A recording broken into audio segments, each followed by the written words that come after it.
Hi, good morning, everyone. Welcome to the Global Dialogues on Anti-Corruption webinar. My name is Yahong Zhang. I'm Associate Professor at the School of Public Affairs and Administration, Rutgers University. I'm the Director of Rutgers Institute on Anti-Corruption Studies. Through the Global Dialogues on Anti-Corruption webinar, we invite globally distinguished scholars and experts to share their insights based on their research and expertise. Today, we are so delighted to have Dr. David Levine to speak to us on temporal transparency and the process of lawmaking. David is Associate Professor of Law at Elon University School of Law and Affiliate Scholar at Center for Internet and Society at Stanford Law School.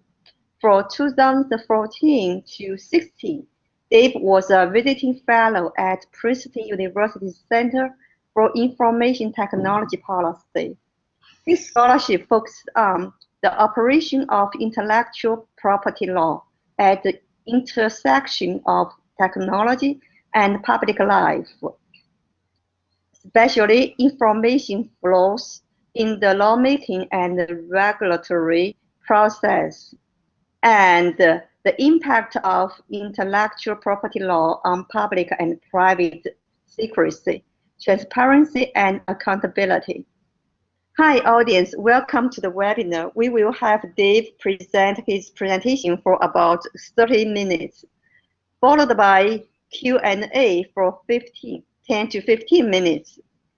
If you have questions, please type in them in the chat box during the presentation, and Dave will answer them at the end. So, well, Dave, we can't wait for your presentation. Thank you. Thank you, and again, sorry for the technological glitches. Fun with AT&T. So it's a pleasure to join you today virtually. As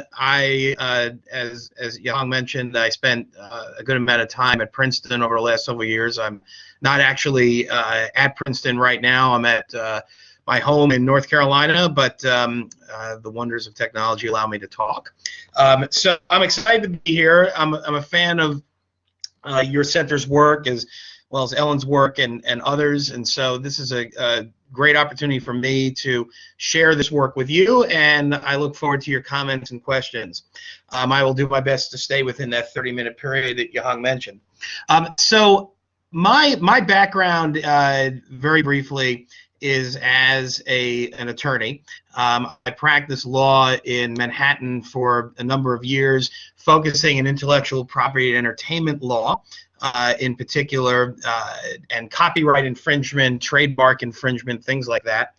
I had the opportunity in 2005 to go work for Larry Lessig at Stanford, where I moved into IP policy issues, and I'm sure everyone here is familiar with Lessig's work, particularly recently as it relates to trying to address campaign finance reform issues. But I got involved in a lot of the policy issues that I'll talk about here. And over the last 10 plus years, I wound up focusing in ways that I didn't anticipate on the lawmaking process itself around intellectual property and technology because of, as I'll talk about today, the concerns that I have about who has access to negotiating texts in international trade agreements.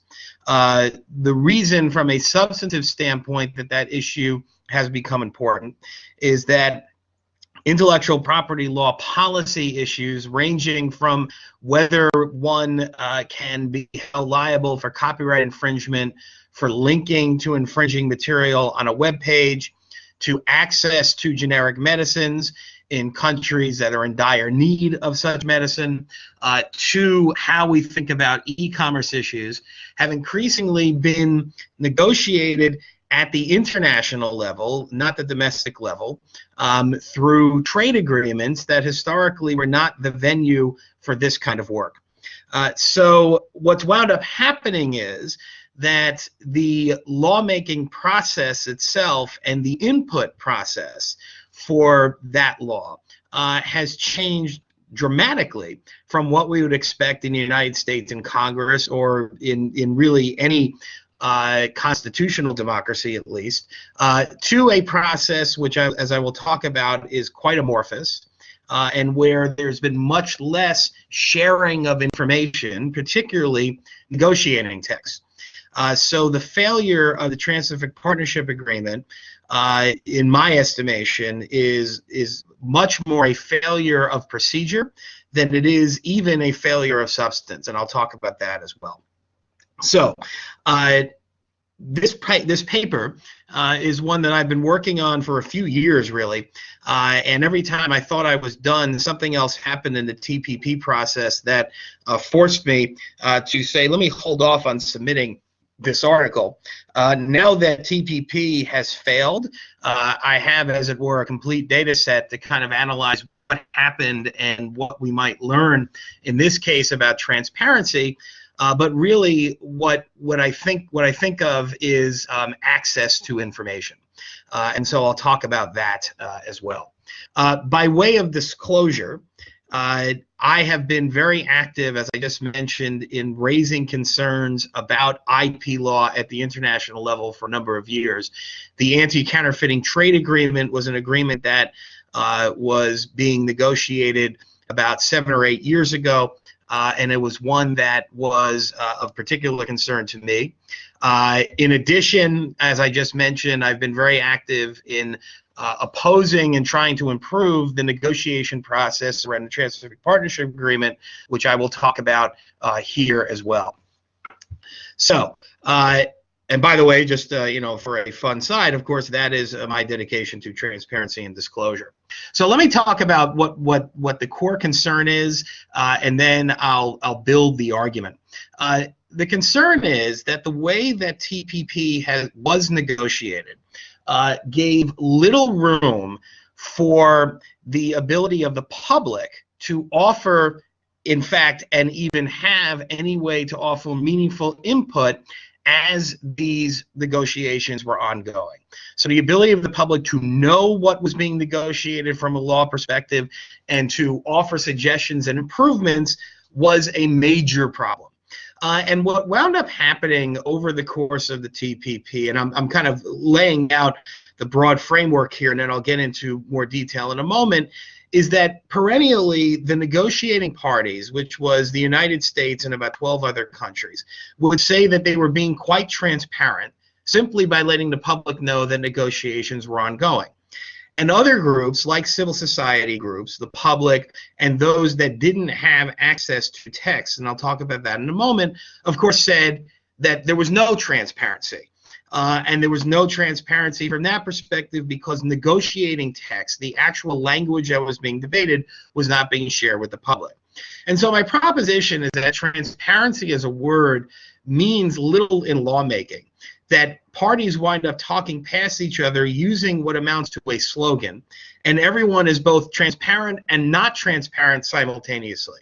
And the result, of course, is that there's much more risk of capture and corruption when we don't really know what it is that we want or what information we need or why we might need it, and it winds up just basically degenerating into sloganeering.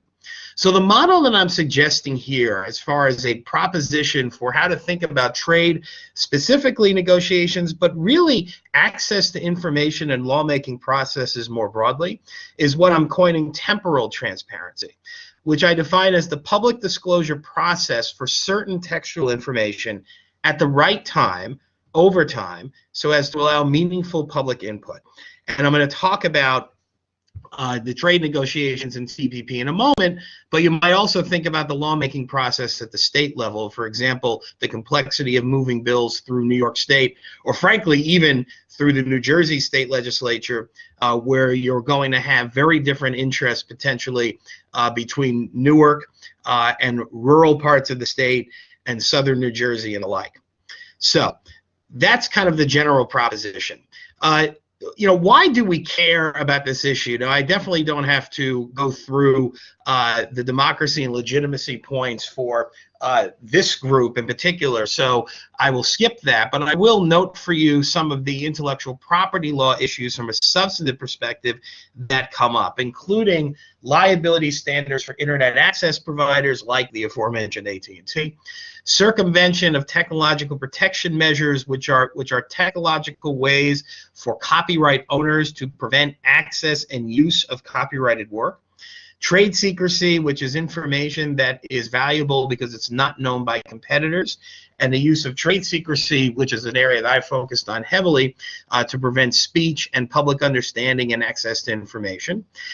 Fair use, which is the primary defense to copyright infringement that allows for broader expression and use of copyrighted works without the permission of copyright owners, as well as copyright terms, which is an area that Larry Lessig focused on heavily and that I have, which is the increasing expansion of the amount of time that work is under copyright protection, which in the United States can be as long as 172 years from the time a work is created.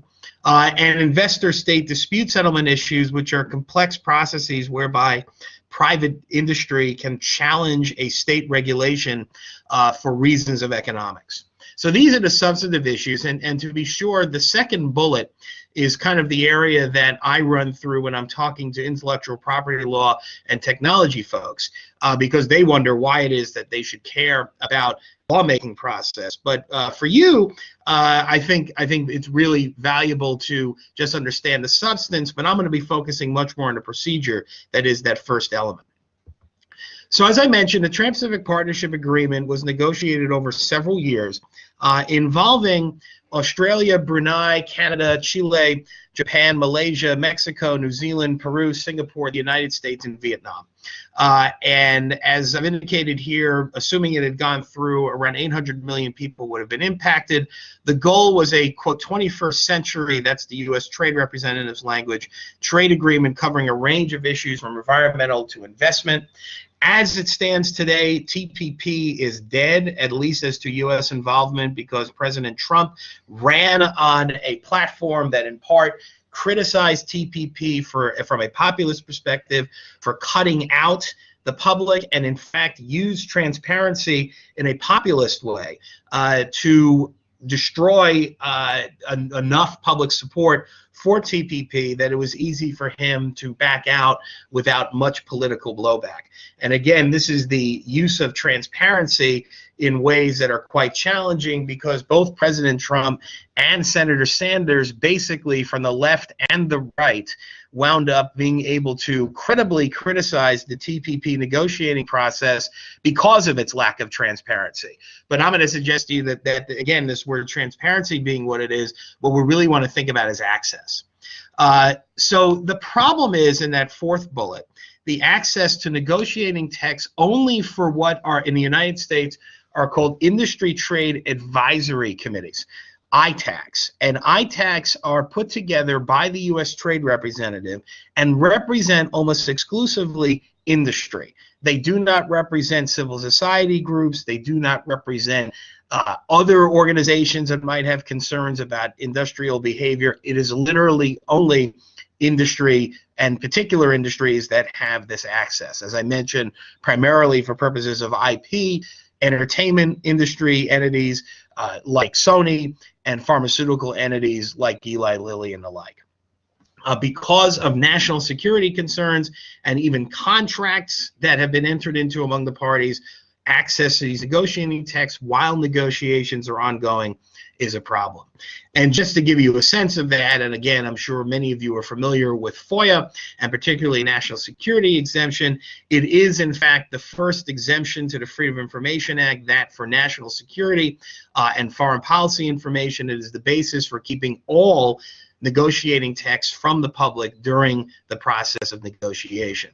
And Executive Order 13526 is the basis for those exemptions. The negotiating texts fall under foreign government information and foreign relations information.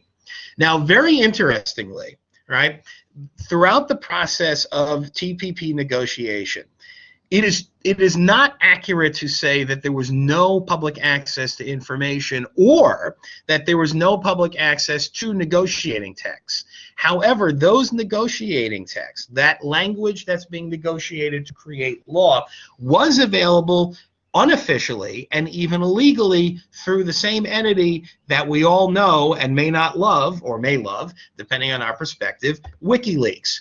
And so WikiLeaks, over the course of negotiations, was able to get access to negotiating texts at periods of time and then leak them about 5 times over the course of a multi-year process. And what they leaked would sometimes be a chapter of the agreement dealing with intellectual property that at the time it was leaked was a year old, or it could have been another chapter.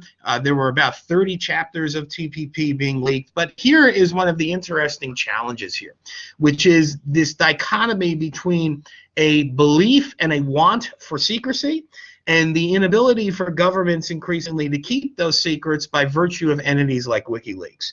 And so one of the points that I made over the course of the TPP negotiations to audiences when I talked about this issue was I in my own attempt at humor, I attempted to identify Julian Assange, the founder of WikiLeaks, as U.S. information officer Julian Assange, because what wound up happening was ultimately Julian Assange was deciding when the public would know what was going on in this negotiating process, which of course meant that the negotiators could never truly believe that anything that they were doing would be secret. And of course, they weren't making any decisions as to when information would be made public, right? Particularly the U.S., because these leaks probably came from other countries, not the U.S. And so the question again becomes, practically speaking, whether, if you can't maintain secrecy, whether we should rethink secrecy and focus more on transparency or access. One other parallel that's worth noting for our purposes is TTIP, the Transatlantic Trade and Investment Partnership. Later, a few years after TPP started being negotiated, the United States and the EU engaged in TTIP negotiations, a similar structured agreement between the US and the EU. Its status is a bit more complex, and I'm going to talk about this in a moment. But the nutshell is that the parties to this agreement, the U.S. and the EU, have put the agreement, again because of the election of President Trump, on hold. It's likely that TTIP is also dead. However, it remains to be seen whether that will be the case. And I'm going to come back to this link here in a moment. Hopefully, I'll be able to show this to you, although if not, I can explain it. There's been a bit more transparency around TTIP. But just as with TTP, there have been leaks of negotiating drafts of TTIP, again via WikiLeaks. So there's a lot of issues here. And in the next 10 minutes or so before I take questions, I want to run through kind of where this leaves us. All right. Again, concern being public access to negotiating text because without it, the public and other experts cannot offer input into the negotiating process so as to get to better law. And this transparency being created ultimately by Julian Assange rather than by the negotiating parties themselves, which gets us to this idea of temporal transparency.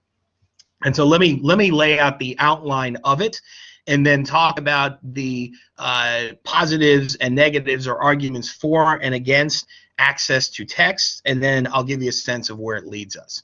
So transparency, particularly in this context, but I think elsewhere, has become an amorphous slogan. We don't, again, really know what we mean by transparency. A party relative to another party can be transparent. For example, the U.S. Trade Representative would say that, and did say, that it is transparent, and compared to, say, the National Security Agency, another executive branch agency, it is.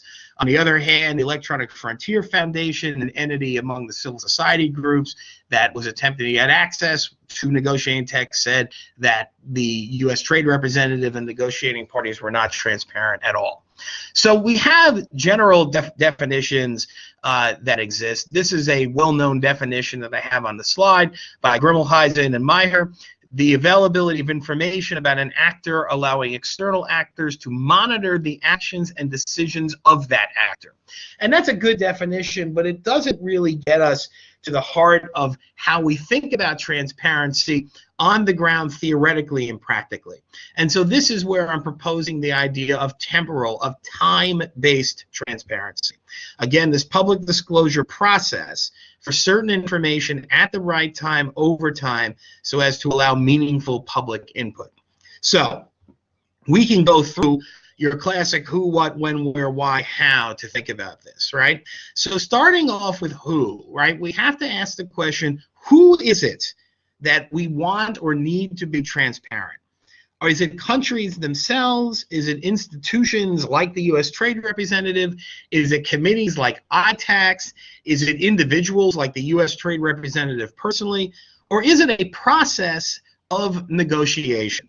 And I'm suggesting that the who here, it's much more helpful to think about what transparency we need and want and would be desirable by thinking about transparency within a process. So rather than having the U.S. Trade Representative be transparent, why not think about the TPP negotiating process as the who in this situation? And then, of course, it's not just who should be transparent, but to whom are those entities or processes transparent, which is also a challenging question for reasons I'll talk about on the next slide in a moment. So the who is an important question to answer. Then, of course, we need to know what transparency we want. In the context of TPP, we may need some or all of a document or negotiating text, again, so as to allow meaningful public input. Again, the concept of temporal transparency. Of course, where do we want transparency? Transparency, as understood, can be both internal within an entity or external. And in the context of TPP, do we want transparency to staff, to the ITACs who generally do have access to negotiating text, to other negotiating partners? Or do we think about it more from an external standpoint? And very interestingly, as between the U.S. Trade Representative and Congress, there was, to a large degree, a lack of transparency, a lack of access to these negotiating texts. And of course, as I mentioned, the public didn't have this access at all. So how should we view transparency? And I'm suggesting that this temporal transparency concept means that we think about transparency as a procedural process. We think about it as a condition of being rather than an activity. We think about it theoretically as a state rather than a behavior. And so the activity of transparency, that is the very sharing of information, is not one that therefore connotes transparency, but rather an entity, or as I'm suggesting, a process is itself transparent by virtue of sharing. And I think that's helpful because, again, from a theoretical standpoint, it gives us contours by which to think about transparency, but also very practically, it gets us past the I'm transparent, no, I'm not debate, which has happened publicly over the last several years. And so we should think about transparency as a continuum from secret, right, closely held information, to publicly shared or disclosed information. And very importantly here, right, temporal transparency involves information flow not just from government, but to government. And so this project here is being wrapped into and is contextualized a bit more broadly in this article that I've mentioned, which will be submitted in the fall to law reviews, which I'm calling the right to public input, to think about transparency less about access to information or information coming out of government in this case, but rather as the need for information so as to allow input back into government. And so thinking about it as an information flow. Of course, temporal suggests very clearly that we're thinking about when we need transparency, and that's a very complex issue for reasons I'll talk about in a moment. And then, of course, the why, right? And why do we need transparency? Why do we need temporal transparency? I'm suggesting because of the need for public input. So where does this all leave us? And I'm going to go through this slide now.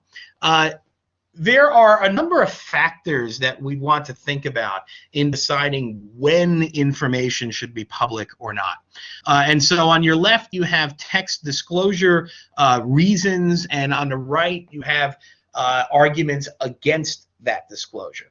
And it's not quite binary in the sense that each opposite is the perfect opposite of the other, but it gives you a sense of the kind of factors that we need to think about. And of course, as a lawyer, it's almost impossible to ever come up with an exclusive list of factors. So this isn't an exclusive list, but I think these are the main ones.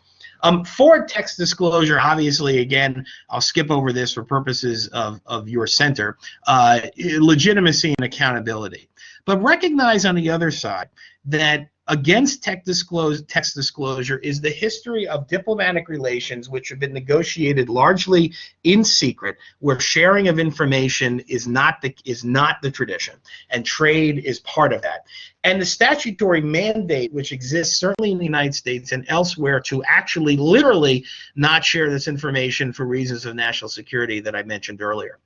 But as we think about how we make better law, temporal transparency can operate on other axes to help the U.S. Trade Representative, for example, decide when it would be beneficial to actually share information with the public. So, for example, where you have diverse public opinion, where a given policy issue has differing viewpoints. So fair use would be a perfect example. Entities like Google are strong proponents of copyright fair use because literally their entire business, search and so forth, is built on copying information for purposes of indexing it. On the other hand, the entertainment industry is very much generally opposed to fair use, at least strengthening it. Certainly they wouldn't necessarily oppose fair use outright, but they want to limit it because of the concerns involving infringement and piracy of their works. And so where you have diverse opinions, from a legitimacy standpoint and accountability standpoint, right, you do need, it would seem, or at least you could argue for, more public information to be shared so that the U.S. Trade Representative would be in a better position to, again, make better law and negotiate from a legitimate standpoint what U.S. positions would be. On the other hand, where there are unitary opinions, where there isn't much public debate or much, frankly, controversy around a position, that would seem to militate against sharing a text because there isn't much diversity and much need for understanding as to where the public might come down. And that, to be clear, is the vast bulk, by the way, of trade negotiations. Does the U.S., for example, do the public need access to a chapter dealing with tobacco and how much tobacco is traded between the U.S. and another country? Arguably not. For text disclosure, moving to the next line, right, and this is a bit circular, right, but to the extent that there are leaks, right, it seems almost silly for the U.S. Trade Representative to continue pretending that there is, in fact, secrecy. So therefore, to the extent that secrecy can be maintained, that control can be maintained, and to be sure that agreements to not share information are enforced, we could keep information from the public. Now, again, that is quite circular, but I think it's also practically the case that pretending that secrecy exists when it doesn't serve anyone's interest. With regard to capture, and this is really at the core of the corruption, there is and then has been heavy criticism leveled at the U.S. Trade Representative that it is captured by the industries on the ITACs. So, for example, in the IP space, the entertainment and pharmaceutical industries being the industries that are focused heavily on IP and that have that privileged access to negotiating text have ultimately, so the argument goes, captured the U.S. Trade Representative so that the U.S. Trade Representative pushes for law that favors those industries and disfavors other industries that also need different kinds of robust copyright, like, for example, the technology industry or the search industry, as it were, involving Google. And so to the extent that it is perceived that the U.S. Trade Representative is not broadly representing all industries, for example, that might have an interest, not to mention the public, in a given area, right, there is secrecy leading to capture, and you could really put that in parens as corruption, right? I mean, the capture issues that Alfred Kahn and others have written about from an economic perspective over decades would exist here. And so to the extent that there is a high institutional capture risk, secrecy, right, leads to capture. On the other hand, right, where there is a low institutional capture risk, openness can lead to capture. In other words, to the extent that the political process itself is so dominated. Now, I'm not talking about access to information, right, but the ability, for example, to change law once it reaches Congress is often directed by your ability to hire lobbyists and spend money and ultimately influence lawmakers on the ground. And so there is an argument that actually openness leads to capture, where therefore you would want a situation where, right, there is more secrecy to allow less of the political machinations that exist in a 24-hour news cycle and with social media, not to mention more recently the problems of alternative facts and fake news. And so you might have an argument for saying that, in fact, secrecy and the ability to with more discretion negotiate could actually be, right, a reason to keep information from the public and to allow for better law. A complex issue.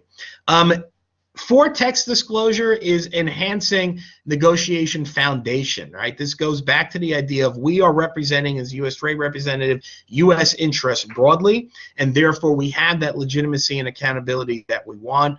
Whereas, right, enhancing negotiation fluidity, the tradition of diplomacy and discretion, excuse me, means that if the public isn't watching, if you don't have that glare, negotiators have a better ability to take positions that might be controversial if known more broadly as a negotiating method to get to a better agreement. The needed expertise outside government seems like a pretty obvious reason for text disclosure. If the government lacks the capacity, which it sometimes does when it comes to complex technology issues, to really understand the ramifications of law, sharing text with the public might be valuable, whereas where that expertise sufficiently exists inside government, that would be an argument against it. Substantive law and negotiation parameters being useful and valued is another reason to disclose text, whereas, to be sure, the U.S. Trade Representative staff would have a much better idea of specific on-the-ground negotiating strategy dealing with individuals, right? Robert Urey's idea of getting to yes, that would argue against text disclosure to the extent, for example, that the issue is that, for example, a U.S. staffer, U.S. trade negotiation staffer wants to negotiate with a member of the Bahraini government. It's not entirely clear that the public would have anything to say about how those two individuals should negotiate with each other. Emerging and complex issues, as I've mentioned, would be a reason for text disclosure. Traditional and simpler issues would, for a reason, again, from an input perspective, not to share. Without getting into the weeds of IP and technology issues, but suffice to say that the more that the public is an IP producer and therefore would be impacted by IP law, that would again militate towards public disclosure and not privileged disclosure. And lastly, and very importantly, to the extent that the political domestic input and decision-making process is broken, that would be a reason to disclose text so that at the administrative stage, when the U.S. Trade Representative is negotiating, the public would have access. To be sure, for example, right, in the case of TPP, once fast-track authority was provided to the president, which happened last year, that severely limited the public to really have any impact on the actual terms of the agreement. Basically, what that meant was once fast-track was granted the president, Congress's only ability to do anything was to either vote yes on everything or no on everything. It was a simple up or down vote. If we actually want to change law, however, and fix law and draft law better, that's not going to work. So to the extent that there is a functioning political domestic input and decision-making process, that meaning there could be opportunities to change text later, we could say, well, we can hold off on sharing the text now. Again, these are the temporal transparency concepts that might be useful here, which ultimately leads to a granular analysis. So, for example, How would this work out? How would temporal transparency be applied here? Focusing on transparency as access, what this means is an early internal U.S. Trade Representative memorandum regarding a negotiating position wouldn't need to be shared. That's an internal document where the government is working out what positions might be in negotiation. It's privileged generally, and we don't need to share it based upon these factors. But once the USTR takes a position, for example, on IP, and takes that position with its negotiating partners from a temporal transparency standpoint, that would be a time where the public should have access. The public should have input as to the foundational position that the U.S. is taking for reasons that I mentioned. The real challenge is going to be over the course of negotiations, when should a negotiating text be made public? That is, negotiations have begun, but they haven't concluded, and this is where applying those factors, for example, the USTR using them, could be a way to decide, well, based upon these factors, we're going to benefit more than we're going to lose by sharing information.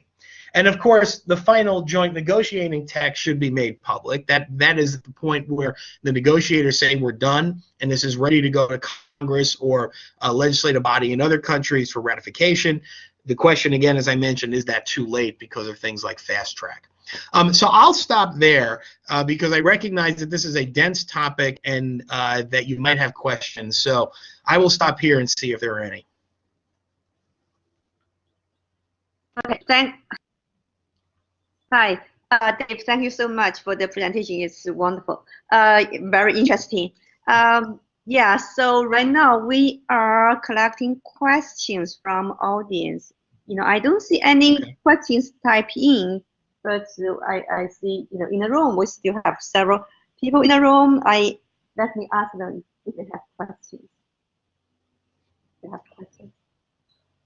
I may have a question actually. Okay.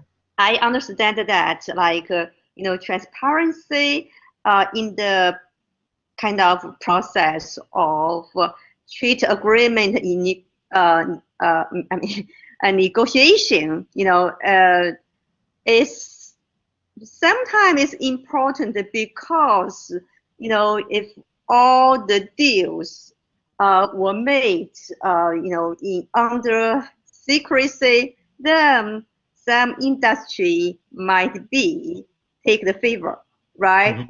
Mm-hmm. Or the negotiator may give favor to some industry or business in the expense of public interest, right?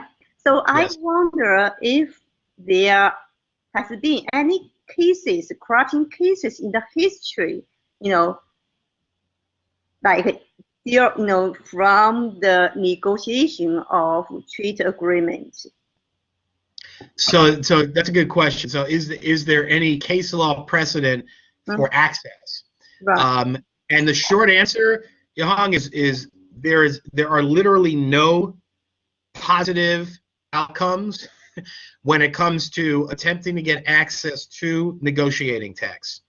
There have been a few lawsuits brought over the last several years, not involving TPP. TPP has really been more of a FOIA issue, a Freedom of Information issue, but there have been a few efforts to try to get negotiating text shared in real time, and they have all failed. And they failed, to be clear, and so there's no confusion. I'll go back a few slides here. They failed for one simple reason, and it's this. I mean, all of it comes back to national security. And so the case law around challenging the government when it claims national security as a basis for human information from the public is very, very weak. Courts are extremely deferential. So there really is no U.S. case law on that issue. That's positive. In other words, all the case law is national security is a strong exemption, case not made, the information will be kept from the public. Mm-hmm. Okay, good. So another question is, do you think President Trump, failed kind of cancel the TTIP for the reason of transparency, or do you think there are other reasons, for the U.S. to quit the TTIP?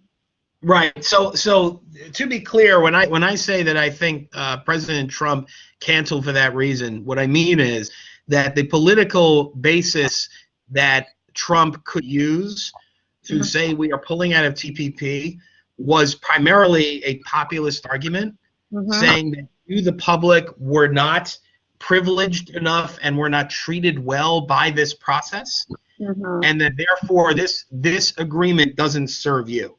And whether that's true or not, the fact is that on that particular argument, Trump had facts, which is interesting given the positions he's taken recently on a number of other issues, to back him up. The negotiations, in fact, were secret, and it was very easy to make the case, as I just did, that certain privileged industries were basically in the position to get the law they wanted, and the vast public wasn't. And so I'm not suggesting, to be clear, that TPP failed from a substantive standpoint because of issues other than transparency. I mean, it was very easy to characterize the law as being, or the agreement, excuse me, as being one way or the other because of the lack of transparency. But what I'm suggesting is that it was a politically palpable argument to make, and it was made, and again, it came from some Senator Sanders as well, and frankly, even Hillary Clinton had to ultimately oppose TPP because it was hard to argue that this agreement really reflected everyone's interest when time after time it could be pointed out that Goldman Sachs had access when community banks did not. So again, I want to be, what I'm saying is not, to be clear, that there weren't other reasons why TPP should have gone forward or not, but that the true lack of transparency that existed became a political football that was relatively easy for Trump to use, right? And that because there wasn't really a whole heck of a lot of pushback, again, from the public on TPP, right? The pushback came from industries that had a vested interest in these agreements going forward, as well as Congress. It was easy for Trump to say, see, you weren't part of this agreement, take a look at the process, and we're done. Yeah, that's a great point. Thank you so much. That helps us to understand why U.S. quit from TTIP. Okay, do we have other questions? Do you see the question from? I saw one pop up and then disappear. So let me see if. I can read for you. Okay, that'll be great. Thank you. Yeah. Information flow from and to government and public input might lead to back and forth in decision-making process inside the government. How do you see the cost of transparency? Right, and so that's a great question, right? There's a lot of problems here, if I understand the question correctly, right? It's like, how much friction is going to occur if there's constant input. And if I'm not paraphrasing that correctly, please, type a correction. And the answer is yes, that is a cost. There's no question that if you think about this on the ground, if you're a staffer for U.S. Trade Representative, wanting to eliminate as much noise as possible, the 200 emails that say the same thing because an advocacy group sent it in, right, is going to be a problem. So in other words, to answer the question first, yes, there is a cost associated with too much information and the inability that the overload information problem that we have in transparency generally, which Richard Lanham and others have written about as the economics of attention, create an enormous problem. However, I'm going to suggest here that the problem isn't as great as it might seem. And there's a very direct and simple reason for that. And the reason is that these agreements are exceptionally complex. In other words, In other words, whereas not that healthcare isn't complex also, but whereas one might be able to generally say, well, I want to be able to keep my doctor and I'm going to tell Congress that, if we're actually going to use a negotiating text and say, let me look at the negotiating text and offer input, to the extent that people are going to do that, unless they really have a decent basic knowledge, plus perhaps, and I hate to say this, they might even need to be lawyers or at least well-versed in reading these agreements. If you look at them, you're going to say, whoa, this is way beyond my ability to understand, and therefore move on to something else. Given the fact that there are so many issues that folks can get involved in anyway, I think that there's going to be a natural barrier against too much give and take in trade negotiations because of the complexity. This issue, of course, the access information doesn't really address the broader issue of the noise coming into government, but that noise is going to come anyway, regardless of whether this text is shared or not, because if it's not shared, as I mentioned, then folks will be able to argue, I want the information, and then if it is shared, there's still going to be noise coming in. So part of the issue on the back end is going to be sorting information as a practical matter in order to allow staffers to actually get that access, and there are efforts being made now, or at least being thought about, to create platforms around those issues to make it easier to sort. Okay.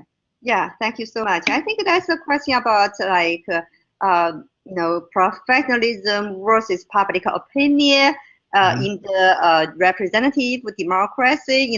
This kind of hard balance between two sides, right? Right. Yes. Yeah. Very good question, and I like your answer as well.